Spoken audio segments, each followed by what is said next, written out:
Hi, my name is Cheryl, and this is a book review of The Bookwoman of Troublesome Creek by Kim Richardson. This novel was published in May of 2019 by Sourcebooks. It is 308 pages in length and includes a great author note and reading group guide in the end. The story of Cussie Mary Carter, also known as Blewett and even more fondly known as Bookwoman by the hill folk in the hollers of the Appalachians, was inspired by the true Roosevelt Packhorse Library Project and the blue-skinned people of Kentucky. Cussie is a courageous, strong, and determined young librarian whose only true mission is to bring books and the love of reading and learning to her patrons. Cussie hails from Troublesome Creek, a town run by the local mining company.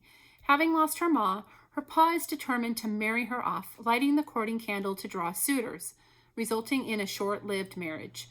When Cussie returns to her Packhorse librarian route with her stubborn mule Junia, she is determined to keep delivering her books.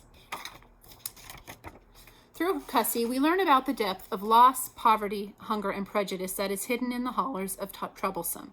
Cussie forms friendships, builds trust, and tells the important, heartbreaking stories of the hill folks she calls her patrons. I highly encourage this wonderful read and suggest listening to the audiobook as well. It adds a depth to the story you can only get through listening to Cussie's voice. You will be drawn into her world just as I was. One of the highlights for me is the scrapbooks that the librarians created with collected recipes and household tips and that were passed to them by the hill folk in gratitude for their services. In conclusion, I'd like to share an excerpt from Cussie's story.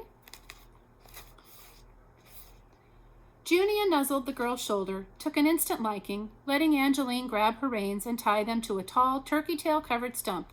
"She's here! The bookwoman's here with them books!" Angeline yelled back to the cabin. I eased myself off the mule and opened the saddlebag, digging. "Sorry it's been so long, but the winter was..." I let the unspoken words fizzle in the air, not wanting to talk about the marriage. Angeline graciously brushed it off. "I heard, and it don't matter none. You're here now, and I sure have missed you." I wondered just how much she'd heard, and I felt the blue rise on my face. As I pulled out the young child's ABC and handed it to her, she clutched it to her chest and murmured a soft thank you. I hope you choose to pick up this wonderful book and enjoy it as much as I have. Thank you.